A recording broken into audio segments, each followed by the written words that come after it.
Break के बाद कार्यक्रम आरोग्य मंत्र में आप सभी का बहुत बहुत स्वागत है और हमारे साथ स्टूडियो में है विश्व प्रसिद्ध आयुर्वेद आचार्य डॉक्टर प्रताप चौहान जी। डॉक्टर साहब, जैसे कि डिप्रेशन पर हम बात कर रहे हैं, इसका हमने जाना कि क्या कारण होते हैं, लक्षण क्या होते हैं, और जब कहते हैं कि लक्षण समझ में आ जाए, कारण समझ में आ जाए तो आधी बीमारी लगभग ठीक हो जाती है। आधी बीमारी के लिए उपचार की जरूरत होती है, तो किस तरीके का उपचार होता है आयुर्वेद में इसका? देखिए, बहुत अच्छा आपने ये जो पहला सेंटेंस बोला है, बहुत अच्छा बोला। ज्यादातर लोग जो है वो उपचार की तरफ भागते हैं पहले। हाँ। रोग को समझना बहुत जरूरी। कोई भी रोग आपको हो, अगर आपको समझ आ गया कि मेरा रोग क्या है, क्या उसकी वजह है, तो आधा उपचार आपका हो जाता है उससे। लेकिन आमतौर पर मैंने देखा है कि लोग सबसे पहले दवाई के लिए भागते हैं, गोली लेते हैं, और ये नहीं कि उसका जो कारण है उसको हटाएं। जैसे एक उदाहरण देता हूं मैं, एसिडिटी बहुत लोगों को होती है, जलन होती है, खट्टी डकार, वो कहते हैं जी एक गोली रोज सुबह ले लेते हैं और उसके 5 मिनट बाद चाय पी लेते हैं। तो ये जो है हम आयुर्वेद में कहते हैं बुद्धि का दुरुपयोग, प्रज्ञापराध इसको बोलते हैं। बुद्धि तो है, उसका प्रयोग नहीं कर रहे, लेकिन तो इसलिए ये जानना बहुत जरूरी है कि रोग का कारण क्या है, उसके लक्षण क्या है।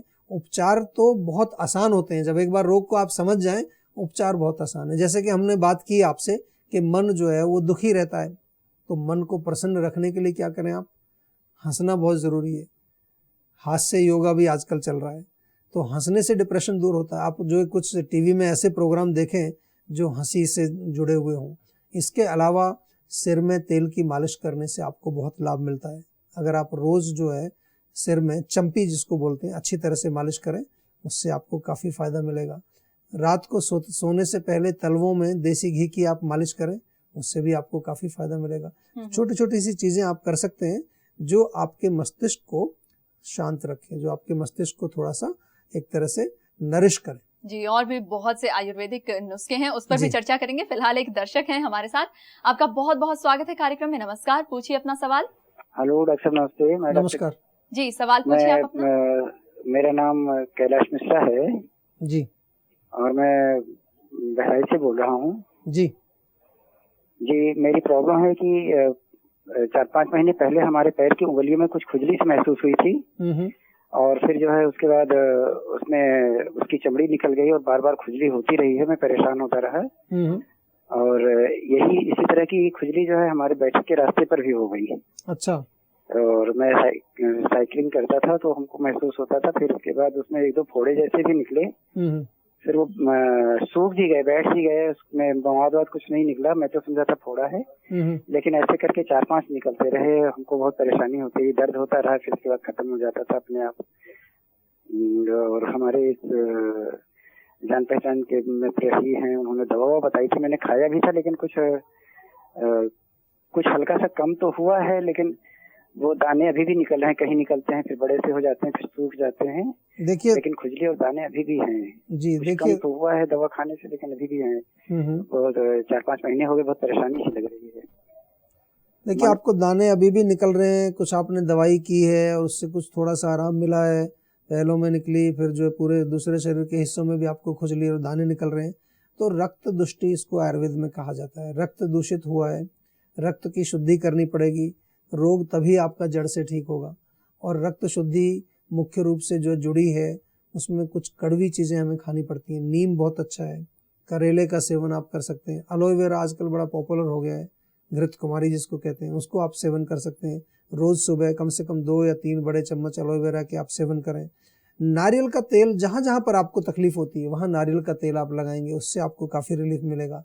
लेकिन बहुत इंपॉर्टेंट है कि पित्तवर्धक चीज़ें ना खाएं आप। कारण को निकालना बहुत ज़रूरी है, कारण से दूर रहना बहुत ज़रूरी है। ऐसा नहीं कि आप उपचार करते रहें और कारण को भी रोज़ के रोज़ बढ़ाते रहें, तो ये तो वैसी बात होती है कि आग जली हुई है, उसमें पानी भी डाल रहे हैं और मिट्टी का तेल भी डाल रहे हैं, तो आग तो बुझेगी नहीं आपकी। इसलिए चाय, कॉफ़ी, मिर्ची, अचार, खटाई, नॉनवेज, जो भी गर्मी वाली जो चीज़ें हैं, जो गर्म तासीर वाले जो भोजन है, बहुत ज़्यादा तली चीज़ें, बहुत ज़्यादा जो मिर्च मसाले वाली चीज़ें, गरम मसाला, चटनी इत्यादि, इसका सेवन बिल्कुल 100% बंद करना पड़ेगा आपको। क्योंकि जो आप रोग समझा रहे हैं मेरे को, जो आपने बताया अभी, वो रोग थोड़ा सा अब एक तरह से एडवांस स्टेज में है।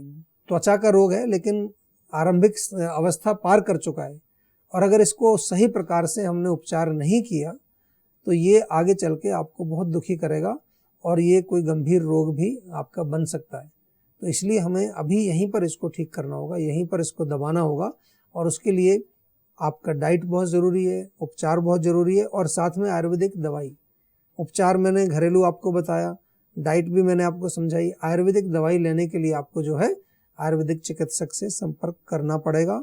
हमारे चिकित्सक आपकी सेवा में हमेशा हाजिर हैं, उनसे आप कभी भी बात करके पूरा केस अपना समझा सकते हैं और उसकी औषधि भी आप मंगवा सकते हैं। बिल्कुल, वाकई में डॉक्टर साहब, मुझे लगता है कि इस कार्यक्रम को जो लोग यहाँ पर इस कार्यक्रम में फोन करते हैं उनको तो उनकी समस्या के समाधान मिलते हैं, सवालों के जवाब मिलते हैं, बल्कि जो दर्शक जिनके फोन यहाँ पर नहीं लग पाते उनको भी कुछ नई नई टिप्स इस कार्यक्रम के माध्यम से जरूर पता लगती हैं। बहुत सारी टिप्स मिलती हैं और लोग हमें लिखते भी हैं कि आपकी जो छोटी छोटी टिप्स हमने प्रयोग की उससे उनके काफी पुराने रोग ठीक हो रहे हैं। जी, लिखने की अभी बात चली है तो मुझे याद आया है कि बहुत से दर्शक आज इस कार्यक्रम में हो सकता है नए जुड़े हों। आप यहाँ पर हमें फोन कर सकते हैं इस कार्यक्रम के बाद भी। हमारा नंबर है 0129404004।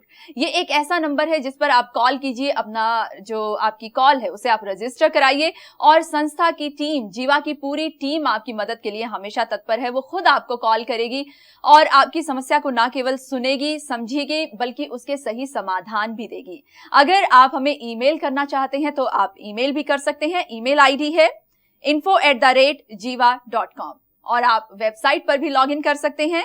वेबसाइट है www.jiva.com। डॉक्टर साहब, हालांकि आज भी बहुत सी चीजें ऐसी हैं जो कि अधूरी रह गई हैं क्योंकि वक्त की हमारे पास कमी होती है, लेकिन कहते हैं ना हर चीज का एक सही वक्त आता है, तो इन सवालों के जवाब का भी जरूर वक्त आएगा हमारे अगले एपिसोड में। फिलहाल आज आपने अपना कीमती वक्त दिया, इसके लिए आपका बहुत बहुत शुक्रिया। Thank you.